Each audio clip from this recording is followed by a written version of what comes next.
Roho ya kiburi inafanya kazi katika maisha yake, na tunaenda kuona madhara ya roho ya kiburi. Bwana asifiwe sana. Na tunaenda kuona vile ambavyo roho ya kiburi inafanya kazi. Ninataka msomaji usome katika kitabu cha Isaya 47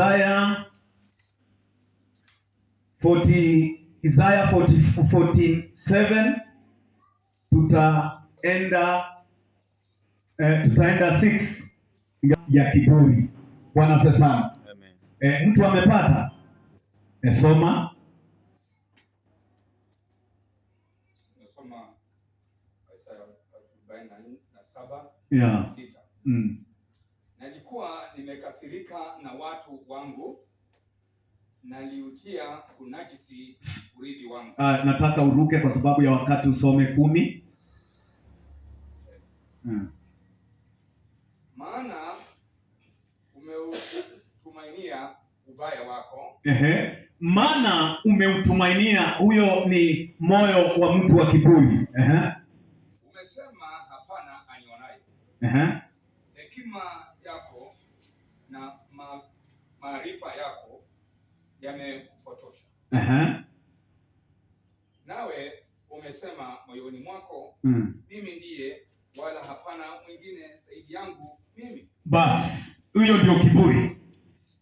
Mtu wa kiburi wakati ambapo amekaa mahali huwa anasema mimi ndio Alfa na Omega. Bwana asifiwe sana. Ninataka kushukuru Mungu kwa sababu nimeona mama ako chonjo kwa sababu ya maombezi. Bwana asifiwe sana. Hii hali ya kuomba sasa nitaacha mama Tove akuwe pia anapigana na vitu vingine kwa sababu ya kukuja katika uwepo wa Mungu mapema. Hao ni baadhi ya watu mimi mwenyewe nilifunza mambo ya maombi katika jina la Yesu Kristo. Bible inasema ya kwamba umesema mimi ndiye na hakuna mwingine. Hiyo ndiyo mtu wa kiburi amekaa namna hiyo. Hiyo ndio kiburi inaongea hiyo sasa. Wakati mtu wa kiburi amekaa mahali anasema sitaki kusikia sauti ya mtu mwingine tena, mimi ndimi ambaye nastahili kuongea. Kama ni kwa nyumba anasema, kama ni mwanaume anasema ako na kiburi, anasema sitakingi mtu mwingine kuongea kwa hii nyumba. Nikiongea mwanamke lazima na watu wote wasikie mambo ambayo nawaambia, na hakuna siku mtaongea hapa kitu, na usiniambie vile unafikiria. Siwezi kusikia mawaidha yako. Huyu ni mwanaume ambaye amejaa kiburi. Bwana asifiwe sana. Wakati ambapo hata huyu anajaribu kumwambia, hata kama utaleta pendekezo la kumsaidia, atakataa, atakupinga, kwa sababu anatumainia ubaya wake ndani yake, anatumainia maneno ya ubaya wake. Yaani moyo wake ni mbaya kweli, na anatumainia ubaya wake ndani yake. Hii kiburi ni roho ya Lucifer. Lucifer ndiye mwanzilishi wa kiburi, na ndoa nyingi zimekuwa zikihangaika, ndoa zimekuwa zikivunjika kwa sababu ya mwanaume ambaye ana kiburi, ambaye anasema hakuna kitu kitaongelewa mahali hapa, hakuna mtu kuongea kwa hii nyumba yangu. Ama mwanamke aliye na kiburi anasema mimi siwezi kuambiwa na unajua hii kiburi si wanaume peke yake, hata wanawake pia wana kiburi. Ana kiburi na anasema ya kwamba hakuna mtu kuniambia chochote. Mimi vile nimesikia wanawake wenzangu wamesema nitafanya kwa hii nyumba, hivyo ndivyo nitafanya. Hauwezi kuniambia chochote na siwezi kukusikia. Unafika mahali mtu aliye na roho ya kiburi huanga hapendi kusikia mtu yoyote ama sauti yoyote ikimwongea kumhusu. Mtu mwenye kiburi anakuwa mtu ambaye anafuata ubaya wa moyo wake. Yale moyo wake iko na ubaya na anafuatanga tu yale, anajiwekea sheria, anaweka sheria, anasema ukivunja hii sheria utaona moto, maana anatumainia ubaya wake ndani yake. Naongea kuhusu madhara ya kiburi. Na wakati imefika mahali, Bwana anafika mahali na anasema huyu mke amenisiti na kiburi yake, hataki kusikia, hataki kuambiwa, hataki maonyo. Hata mtu wa kiburi ukamkalisha, ukamwambia, atanyamaza, atajifanya amesikia, lakini ukweli hajasikia, ataendelea kufanya yale ambayo amekuwa ubaya wa moyo wake umekuwa ukifanya. Na sasa mtu kama huyu, kama ni mwanaume anafika mahali madhara inakuwa ndoa lazima itavunjika. Hiyo ni madhara, maana hakuna mtu ambaye utamtumia kama tasipi. Hakuna mtu atakubali hiyo. Mambo umesema, mambo mwelekeo wako, hautaki kuambiwa, hautaki chochote, hautaki, yani wewe umekaa tu, yale ubaya wa moyo wako umesema, ikuwe nzuri ikuwe mbaya, watu wote unataka wafuate hiyo. Madhara inakuwa kwamba kama ni mwanamke ama kama ni mwanaume, mtu yoyote kwa hawa wawili, itatokea kwa mwanaume ama mwanamke, hapa katikati hakuna ndoa, hiyo inaenda. Kama itakuwa kwa kazi, kwa kila kazi kuna mtosi, na uende na ubaya wa kiburi yako uweke kwa kazi. Wanakuambia masharti ya kazi ni kukuja saa 2 na wewe unakuja saa 4, kwa sababu wewe ndani yako si mtu wa kusikia. Mtu aliye na kiburi huwa hapendi kusikia mtu yoyote akiongea, anasemanga yeye ndiye na hakuna mwingine. Unaenda hapo kwa kazi, utaenda saa 4, wakuonye kwa sababu ya kiburi chako. Afadhali hatutaki kukufuta kazi. Masharti ya kazi, wakati unaandikwa kazi unaona masharti. Tena mtu wa kiburi huwa ashuki chini. Mtu wa kiburi hajui kunyenyekea. Atasema huyo mtu ambaye ananikataza kuja saa 4 hajui chenye anafanya. Mimi nitaendelea kukuja saa 4 kwa maana niko na sababu zangu za kibinafsi ambazo zinanifanya ninaenda saa 4. Na hata huyo mtozi alinipata hapo, ama huyo mtozi, mimi umri yangu ni kubwa kumuliko, anastahili kunisikia mimi. Asione mimi na aseme ya kwamba atanilazimisha nikuwe ninakuja saa 2, ambaye anasema kama ananitaka kunichukua kama mtoto wake. Watakuonya mara 3, watakuonya na watakuandikia barua ya kukuonya. Baadaye utaandikiwa madhara ya kiburi chako, utafutwa kazi na utafukuzwa kama mbwa. Kitu ambacho madhara ambayo imefanya umefutwa kazi, umefukuzwa kama mbwa, sio hata kama unaomba namna gani. Hiyo maombi yako itakuwa, maana Biblia inasema Mungu anasikia maombi ya mtu mwenye kiburi, mtu mwenye mnyenyekevu. Mungu anasikia maombi ya mtu ambaye amenyenyekea. Mtu mwenye kiburi Mungu hasikii maombi yake, hata ukiomba namna gani, hiyo kazi imeenda. Bible inasema watu wangu wanaangamia kwa kukosa maarifa. Wakati ambapo una kiburi, hautataka kusikia sauti ya mtu mwingine tena. Wakati una kiburi, hata kwa nyumba umejiwekea sheria ambaye unataka kila mtu afuate. Umejiwekea sheria hata mahali popote unakaa, unapeleka wenzako mbio kwa sababu unataka wafuate sheria ambayo umeweka. Mahali popote unakuta umejikaa, unataka kila mtu pale akusikie na akufuate. Kama utaenda kanisa kama hii, unataka ya kwamba kila mtu akusikie na kila mtu akufuate. Hapana, hata mimi si malaika, ninahitaji kurekebishwa, ninahitaji kuambiwa. Hakuna mtu ambaye atasema ya kwamba ako juu ya kila kitu. Hapana, sisi wote tunafunzwa mbele za Bwana kama watoto.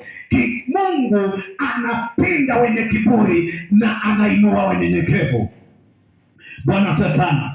Madhara, naongea kuhusu madhara ya kiburi. Madhara wakati ambapo utaenda mbele za Bwana na umejaa kiburi, utaenda na utapiga magoti, Bwana atakuja kukuchungulia. Ataona mhubiri ambaye amejawa kiburi, amejawa madharau, amejawa kudharau wengine, amejawa kiburi. Utakuwa unaenda mbele za Bwana kama Farisayo. Farisayo alienda mbele za Bwana na kiburi, akasema vile anajua. Unajua kiburi huwa inajipiga kifua, inasema vile iko shupavu. Maandiko inasema, Yesu akaongelea kuhusu watu wawili. Yesu alikuwa anataka kudhihirisha roho yenye kiburi, alikuwa anataka kuionyesha mbele ya watu roho yenye kiburi. Akasema kuhusu watu wawili, mmoja Farisayo na mwingine mtoza ushuru. Walipoenda mbele za Bwana, mtoza ushuru akasema kuhusu kiburi chake, akasema, Baba, ninakushukuru maana kwa chuma ninafunga mara mbili, mimi ninakupenda. Na akasema, mimi si kama huyu mtoza ushuru, anawaibia watu, anawanyang'anya watu. Mtu mwenye kiburi anakuanga na madharau mengi sana. Sasa angalia vile anaongea, vile kiburi inaongea. Mimi si kama fulani ambaye anafanya hivi, anawaibia watu na kufanya hivi. Mimi mbele zako mimi ni mzuri. Mtu mwenye kiburi kila mara anaonanga yeye ni mzuri sana. Hakuna mtu mwingine, yeye ni mzuri sana. Mwenye kiburi anaona watu tu ndio wanamkoseanga, lakini yeye ni mzuri sana.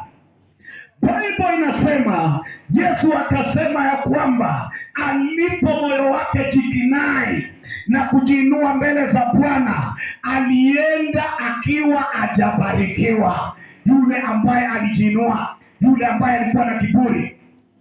Na mtoza ushuru akasema, Baba, mimi hata siwezi kuangalia mbele zako, mimi niko na mwenye dhambi, mimi ninajua ni mnyang'anyi. Hata kama vile wamesema, kweli ninakubali. Ninataka ujue mtu mnyenyekevu kila mara ukimrakabisha atakubali. Anasema ndio, anasema nitafuata ile umesema. Maneno yote umemwambia kwa kumsaidia, atayafuata yale maneno. Haijalishi ni mtoto amesema, haijalishi ni mtu mkubwa amesema, haijalishi ni sauti gani imesema. Yoyote maneno umesema kwa mtu mporoho ya mtu mnyenyekevu, yakiwa ya kusaidia, anaipokea kwa shukrani, hata kama ni maneno gani. Bwana asifiwe sana. Lakini ukiona ya kwamba ndani yako Biblia inasema yule mtoza ushuru akasema, Baba, hata siwezi kuangalia mbele zako kwa maana mimi ni mwenye dhambi nyingi sana. Ninaangalia tu chini kwa sababu wewe ni mtakatifu Baba. Mimi siwezi kukuangalia kwa macho, mimi ni mwenye dhambi. Ninakulilia tu unisamehe dhambi zangu, maana siwezi kukuangalia. Hata sitaki kuangalia kwa mbele zako Bwana. Siwezi kuangalia juu ili nisije nikaangalia uso wako. Ninaangalia chini, ninachutia dhambi zangu, ninachutia makosa yangu. Unisamehe Baba. Yesu akasema, tazama vile wanaongea. Tazama maombi ya watu wawili, maombi ya mtu mmoja imebarikiwa.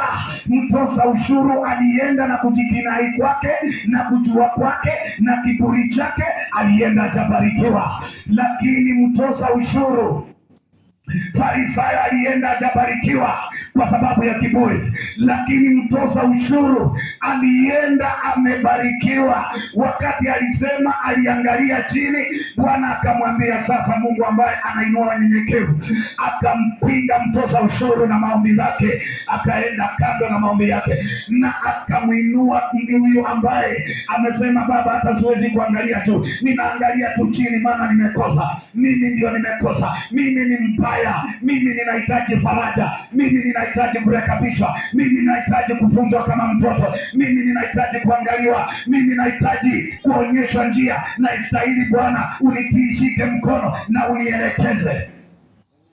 Alitoka hapo amebarikiwa. Nasema alitoka hapo amebarikiwa. Yesu anaongea kwamba mtoza ushuru alibarikiwa. Mimi ningependa kuwa mtoza ushuru kwa ibada ya leo, mtu ambaye ninapoenda mbele za Bwana nisiende ya yale ambaye nimetoa kwa shule ya biolojia mbele za Bwana, nisiende pale na kiburi ambaye kimenijaa, kile ambacho nilizaliwa nacho. Ninastahili kwenda mbele za Bwana nikiwa nasema, Baba, mimi ni mwenye dhambi, haijalishi nimekaa miaka ngapi, haijalishi nimefanya nini, nahitaji unifunze kama mtoto, nahitaji kuelekezwa na wewe, ninahitaji kukaa chini ya ulinzi wako, nahitaji kukaa chini ya uongozi wako. Nasema utabarikiwa. Mtu ambaye ana kiburi hapendi kuongozwa. Mtu wa kiburi hapendangi kuongozwa, hapendangi kuambiwa, hapendi kuongozwa. Mtoza ushuru akatoka, angalia, amekuja mbele za Bwana, anatoka akiwa na kiburi chake, hana chochote mbele za Bwana. Lakini mwenye neema ni wale ambayo wamenyenyekea. Nasema wale ambayo wamenyenyekea. Nasema wale ambayo wamenyenyekea.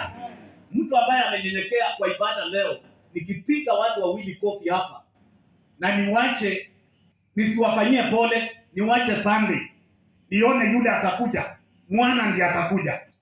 Na mwenye atakuja, penda usipende, ni yule amenyenyekea.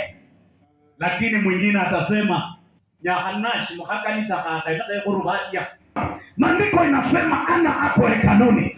Maandiko inasema kuhani anasema ana umelewa. Ni nani atakubaliana ana amelewa?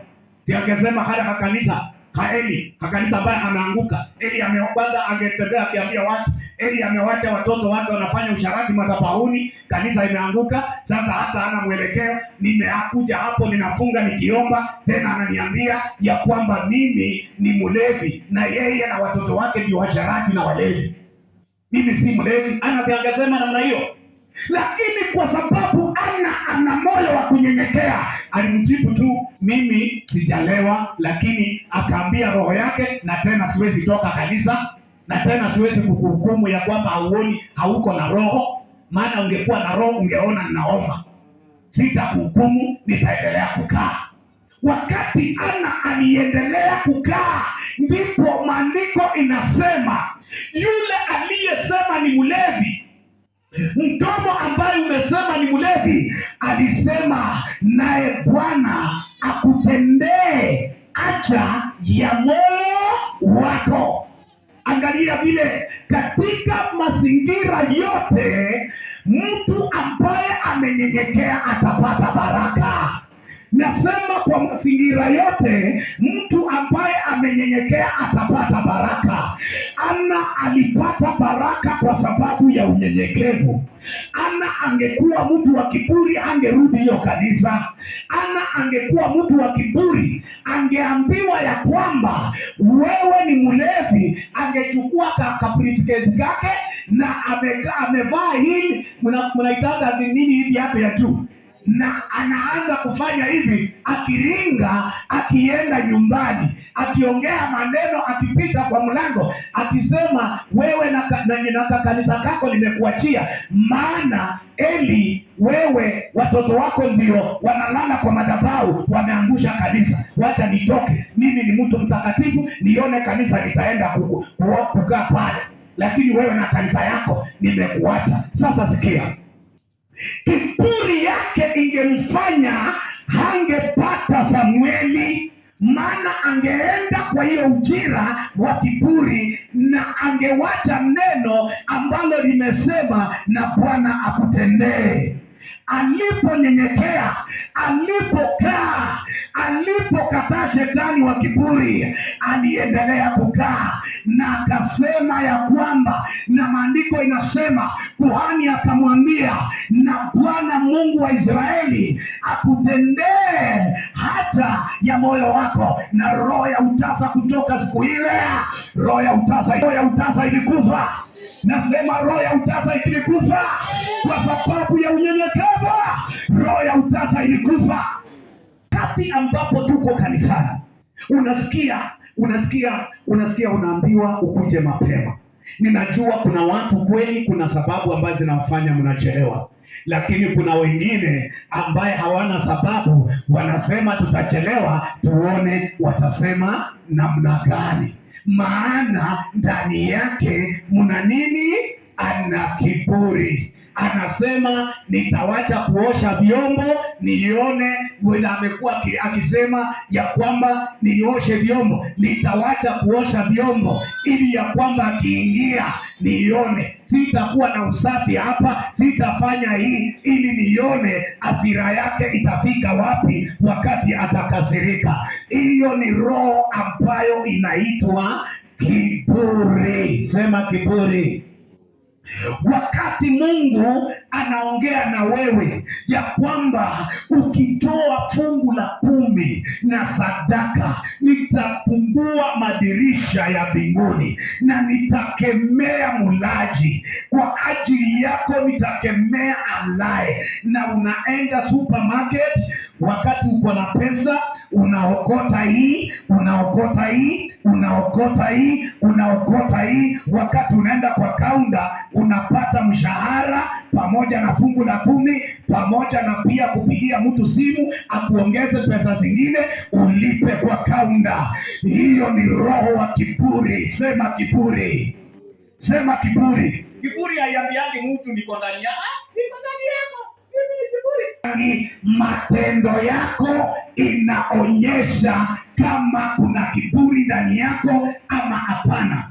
Wakati unawekea mtu ili mukosane na yeye, muachane na yeye, ndani yako kile kinakusukuma kuwekea mtu mtihani wa kukosana na yeye kinaitwa kiburi. Na Mungu anawakomesha wenye kiburi, anawapinga wenye kiburi, na anawapa neema wanyenyekevu. Wakati unafanya tu kitu yani unafanya tu kitu, na unapofanya hiyo kitu, nataka mtu asiniongelee. Kama mimi ningekuwa nimekuja na sijafaa manguo, na nawaambia na niko na mic hapa, ninaambia kila mtu ya kwamba ninataka msikie Injili. Kama utaki kusikia, ukwende nyumbani kwako. Kitu kinanisukuma nisivae nguo ni nini? Ni kiburi. Maana kuvaa nguo si kitu ya kuambiwa, hiyo ni kitu ambacho nastahili kufanya nini, na sijafaa. Hiyo inaitwa nini? Na tena unaambia watu wasiongeeko. Tena unahubiri nikiwaambia, najua tu mnataka kusema mimi ni uji, mimi ni mtumishi wa Mungu na nimekuja. Kitu inanisukuma ni kiburi, kwa maana lazima utaongea hapo. Si ni kweli? Inaitwa ni kama kukuwekea mtego ili uongeeko. Inaitwa kiburi. Kiburi, yani hata mtu akisema mhubiri, umehubiri kwa upako vizuri, na singevaa nguo. Mtumishi wa Mungu aongeleshwangi, amstahili kuongea chochote. Mimi niko na kiburi, hata kama hiyo hata si mtumishi wa Mungu, hiyo ni kiburi niko nayo.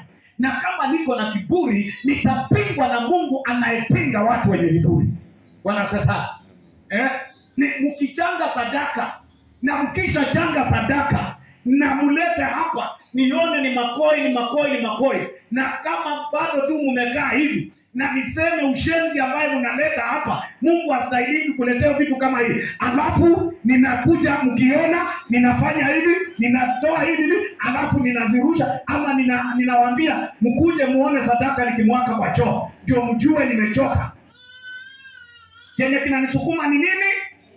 Sema kiburi. Hakuna mahali ninaenda, hiyo ni sherete, hiyo ni kiburi. Kwa maana hakuna, kama mimi ni mtumishi wa Mungu kweli, stahili kufanya hivyo. Stahili kuchukua sadaka, mmechanga sadaka na mmeweka, hata kama ni makori, hata kama wote mmeibia Mungu. Hiyo sio lengo langu. Wewe ibia Mungu kama vile unataka, hiyo sio shida yangu. Wewe ndio laana utapigwa nayo. Stahili kuchukua hiyo pesa sasa nianze kwa hukumu, nianze kumwaka kwa choo, niseme mmeleta makori kama ninaongea vitu ambavyo vimetendeka hata makanisani. Kumekuwa ukienda Nairobi leo, kama utatuma 200, unaambiwa tunakurudishia pesa zako kama si 500, ama upigwe kofi. Shakaya. Bwana sasa, ni nini niko nayo? Ni kiburi niko nayo. Hata kama mimi ninahubiri Injili, lakini hata washirika na ulimwengu utanijua, utanitambua, na inawekwa kwa mtandao. Unahubiri na unasamba watu makofi kanisani. Mimi wakati nahubiri hapa na ninakusamba kofi hapa, ninasamba yule mwingine, si mbaya, lakini niko na kiburi. Hata kama washirika wataongea, si ni kweli? Mimi niko na nini? Hata kama nahubiri Injili, kitu inanisumbua ni kiburi ambayo niko nayo. Bwana asifiwe sana. Sherehe, unajua sherehe Mungu atakupinga. Bwana asifiwe sana. Mungu hatakuacha, Mungu atakuhukumu. Mungu hakuna mtu ambaye Mungu hawezi kuokopa na mimi kwa sababu nahubiri. Nikileta sherehe Mungu atadili tu na mimi kama vile anadili na mtu mwingine mwenye ataokoka. Usifikirie ama kama vile anadili na mchana. Usifikirie atasema kwamba Mungu kuna vitu 7 Mungu anachukia. Macho ya madharau. Bwana asifiwe sana. Amen. Nataka muelewe ya kwamba wakati wewe ni mnyenyekevu, unaanza kuonekana mbele za watu ukiwa mnyenyekevu. Bwana asifiwe sana. Unaanza, mtu mnyenyekevu anakuwa mtu wa kusikia na kutii.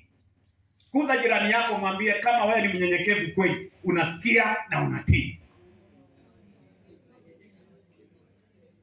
Unasikia tu na unatii. Unaambiwa na unafanya. Bwana asifiwe sana. Hauwezi nyumba ambazo zimejengwa, ndoa ambazo zimejengwa, zinajengwa na watu wawili. Hauwezi kusema ya kwamba mmoja ni fala. Hapana. Hiyo ilikuwa mambo ya babu zetu, ya kwamba mmoja ni fala. Hawezi kuongea. Lazima mmoja tu akwenge anaongea. Hakuna nyumba kujengwa. Na niliambia mtu bila haki haiwezi. Nilikuwa mahali pengine nikamwambia inatokana na haki. Useme ya kwamba hii ndio ilikuwa hivi. Sasa hapo ninaomba msamaha. Bwana asifiwe sana. Kwa hivyo ninasema ya kwamba hata katika kanisa kama hii ili lijengwe, haiwezi kusema ya kwamba mwana ndio anasema kila kitu hapa. Hapana. Sinaona watu vijana mmejipanga, mnachanga nini? Pesa ya keyboard. Hata mimi sijui, ninaambiwa tu. Si ni keyboard. Si nyinyi ni watu wa maana sana. Na mimi hata sichaweka hapa hata ndururu. Mmeona nimeweka kitu hapa? Sisichaweka kila chochote hapa. Sasa wa maana ni wapena nani? Wenye wananua keyboard ama mtu wa kuongea maneno matupu. Bwana sasa, mimi sijaweka hapo kitu na ninakifanya kielele. Sasa hiyo itaenda namna gani? Inasema ya kwamba Mungu anapinga wenye kiburi. Kiburi, mtu wa kiburi hata ukifanya nzuri ufanye mbaya anakataa tu. Maana hata ukianzisha kwanza anakuwa mtu na ile wivu. Chochote hataki, yaani roho ya kukosa kutakia watu. Bwana asifiwe sana. Hataki mtu afanikiwe, hataki mwingine kumsikia, hataki, yani roho ya kiburi iko na maroho mabaya machafu nyingi sana ndani yake. Iko na wivu, iko na chuki, iko na uwaji, iko na vitu vibaya sana ndani yake. Haitakangi mtu mwingine kusonga. Ni roho ya kuwa wengine. Bwana asifiwe sana. Nataka tulete roho ya unyenyekevu kanisani.